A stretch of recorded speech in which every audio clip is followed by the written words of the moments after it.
Hello and welcome to an episode of Historically Marked. I am Jason at Mount Lebanon Cemetery in St. Anne, Missouri. We'll be visiting the gravesite of singer Gayle McCormick. So she was pretty much the girl from the St. Louis suburbs who made it big, but for a brief time. In other words, she's the hometown girl that did pretty well. And then she's got an interesting story, and I'll go ahead and tell you all about it. Come with me. Now, at the time I'm doing this video, this is late March 2023. 7 years ago this month, she passed away, and I attended Gayle's visitation and funeral.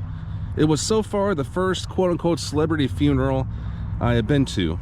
It wasn't packed, but there was a decent amount of people there.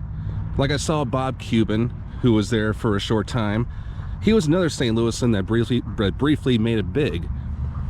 Also, I got to chat with Beatle Bob, who I know is someone that, whether or not you love or hate him, I don't know anybody else that has such a deeper appreciation of music than anyone I know. By the way, I did not know Gayle personally, nor did I ever meet her, but I went because a couple years before she passed, I came across her story, which was well documented on her friend Johnny King's website. Johnny King was a longtime radio DJ who mostly spent his career here in St. Louis on the air, working for many stations. But he was good friends with Gayle McCormick for nearly 50 years. He did the eulogy, and I met him at the funeral, even though previously we had communicated with each other online. I wanted to invite him to be part of this video, but unfortunately I lost contact with him, and I was not able to get a hold of him through emails. But Gayle was born in St. Louis on November 26th, 1948. She graduated from Pattonville High School, which is not too far from here. It's in Maryland Heights to be exact. But growing up, she knew she was destined to become an entertainer.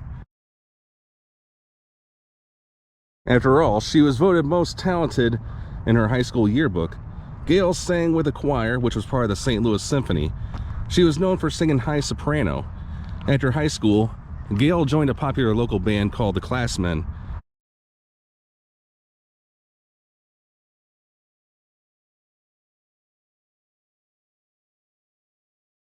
Now, one of the guys in the picture, I actually met him at the funeral.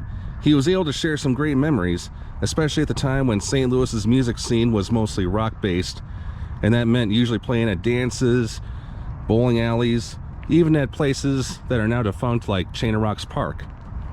The Classmen released 2 45 RPM singles in the St. Louis area, even did a music video. So by late 1968, or maybe early 1969, I'm not sure what the exact date is, it hasn't really been recorded, but 2 guys from a somewhat broken band called Smith came to St. Louis from Los Angeles promoting something, and they were looking for a fill-in singer for some of their unfinished material. The 2 men, Jerry Carter and Rich Clyburn, caught Gayle and the Classmen performing, and they were especially blown away by Gayle.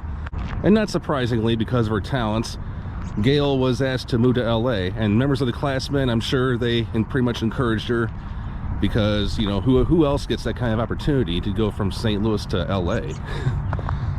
And that's exactly what she did. She moved to Los Angeles, and there she joined the band Smith. She was the only female in the band, and she sang lead on many of the songs. The band was signed to Dunhill Records, and they quickly rose to the top. But it wasn't long before, you know, their flame ran out.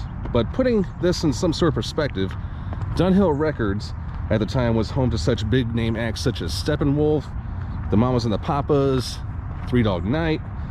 The group hit the top 5 with Baby It's You, which was recorded by many different acts, including the Beatles, but mostly famous by the Shirelles. Johnny King once said during the eulogy that Gayle loved singing the song while she was hand washing dishes at home.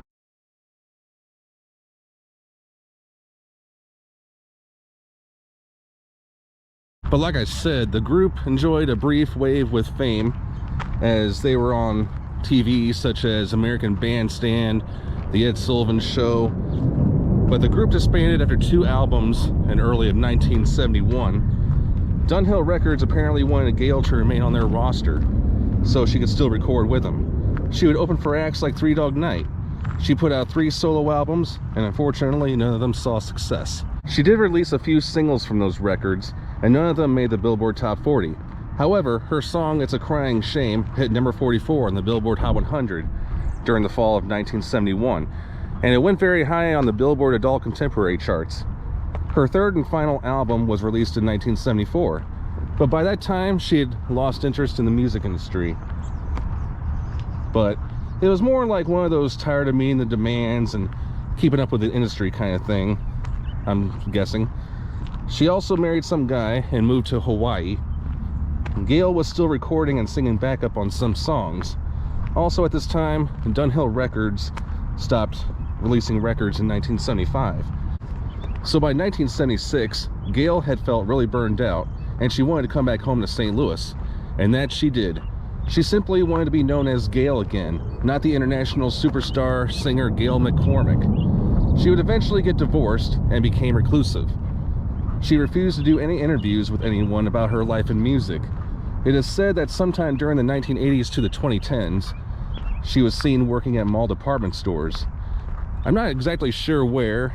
Some say it was at Northwest Plaza, like at Famous Bar or maybe JCPenney or Dillard's, something like that.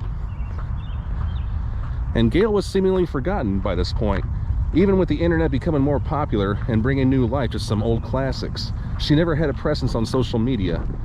Now, one time I do remember listening to the oldie station KLOU, which at the time was St. Louis's oldies station, and then you had the popular disc jockey Smash, whose real name is Asher Ben Ruby.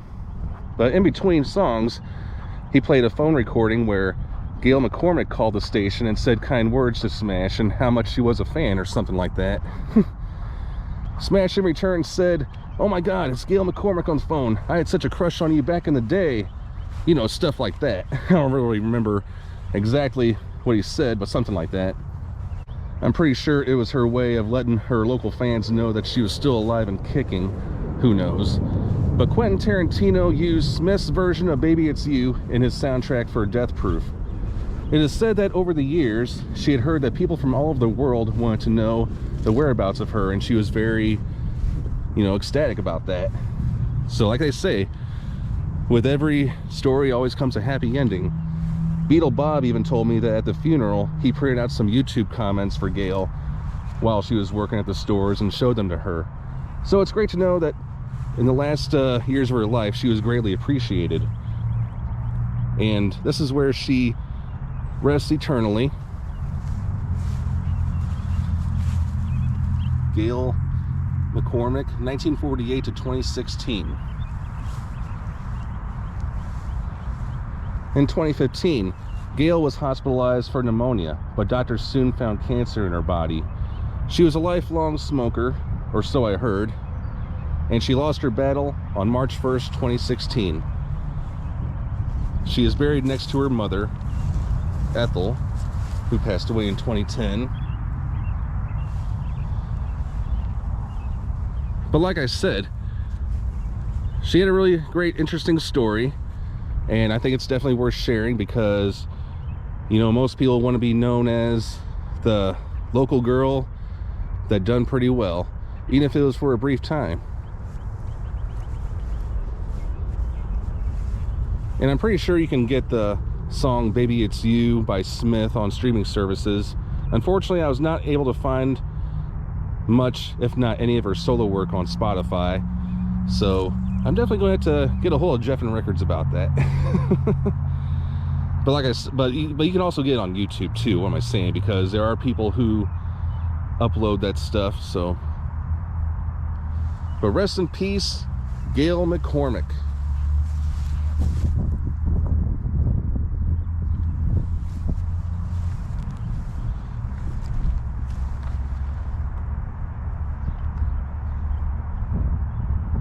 All right, I am Jason at Mount Lebanon Cemetery in St. Anne, Missouri, signing off.